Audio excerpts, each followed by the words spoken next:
Hello everyone. In this lecture, we are going to study about the next part of the chapter gravitation. So firstly, we are going to discuss some common observation that we observed in our day-to-day life. So it is our common observation that all the material objects have a tendency to be attracted towards the earth. Any object thrown up fall down towards the earth. Similarly, it is very tiring to go uphill than going downhill. So it was Galileo who recognized the fact that all bodies, irrespective of their masses, are accelerated towards the earth with constant acceleration. He made a public demonstration of this fact. He tried to find out the truth by doing various experiments. Since the earliest of time, a seemingly unrelated phenomena like the observation of stars, planets, and their motion have been the subject of attention in many countries. Ptolemy proposed a model for planetary motion, and this model was geocentric model. According to this model, the objects like stars, the sun, and the planets were supposed to revolve around the earth in circular path. In his model, earth was supposed to be stationary and was taken as the center of the universe. He put forward the technique to describe the motion of the planets. The planets were said to be moving in circle, with the center of circles themselves moving in larger circles. The next model is a heliocentric model. It is also the more elegant model in which sun was the center around which the planets revolve. After that, the Copernicus also proposed a model in which planets revolved in circle around a fixed central sun. At the same time, Galileo and the Tycho from the Denmark spent his entire lifetime recording observation of planets.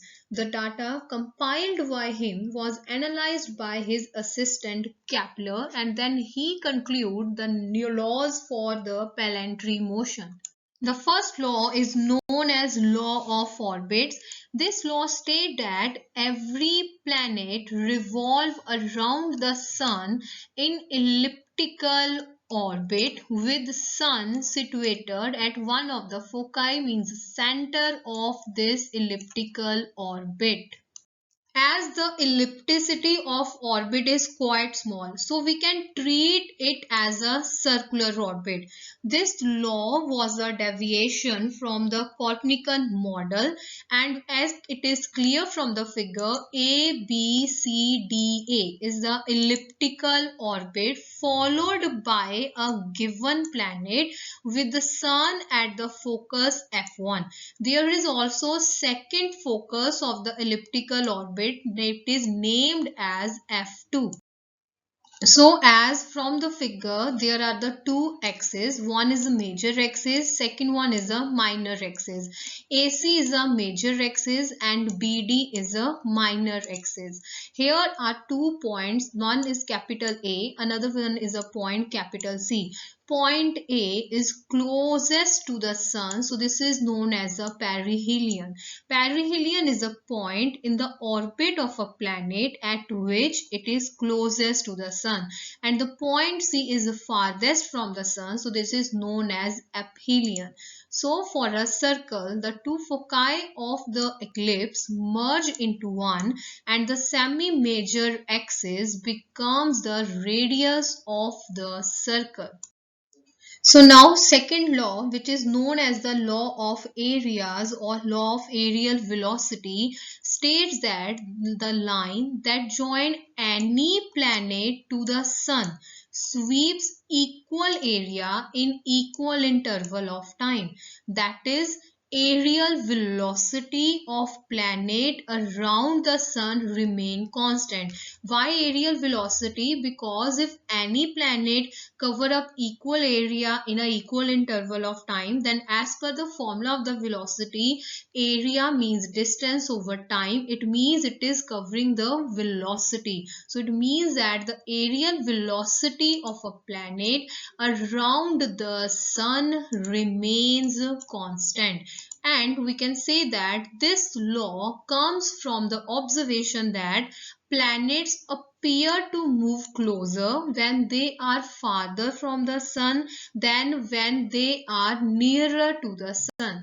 So first of all, look in the figure. Here are the 4 points, the point A, point B, here is a point C, and at the last point D. Suppose a planet takes the same time in going from position A to B as is taken by it in going from position C to D. Then according to Kepler's second law, areas are equal. So the area ABS is equal to area CDS. As the Kepler law says that the line that joins any planet to the sun sweeps out equal area in the equal interval of the time. So hence, because of the definition of the Kepler's second law, we conclude that area ABS is equal to area CDS.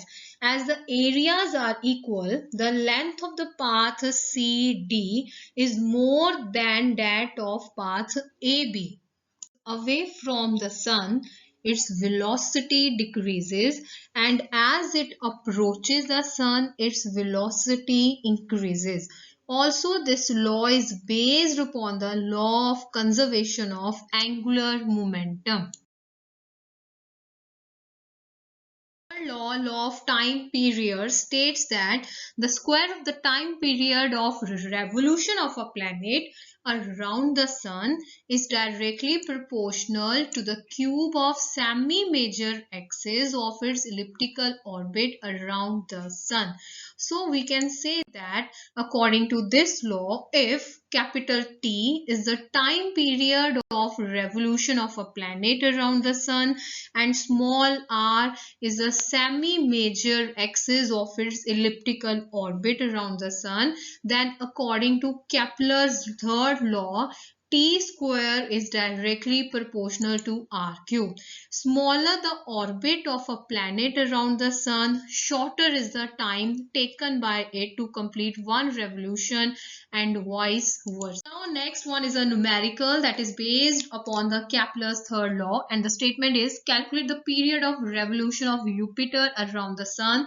The ratio of the radius of Jupiter orbit to that of Earth orbit is 5, and the period of revolution of the Earth is 1 year. So things are given. First of all, that is we have to calculate the time period of revolution for the Jupiter. So for that we denote the time period of Jupiter by Tj, and also the ratio of the radius of Jupiter orbit and the Earth orbit is given 5, and we apply the Kepler's third law. T square is directly proportional to R cube. Rearrange the terms. We know 1 is equal to T square upon R cube. So write the equation, write the formula of the Kepler's third law for Jupiter as well as for the Earth. Then we know that both these terms must be equal to the 1. So we can compare the terms, and rearranging we can find the value of the Tj square, then solve the square root, then we get the final answer, that is 11.18 here. So try to solve such other numericals which are based on the Kepler's third law. So this is for today. Hope you like this video. Thank you and have a nice day.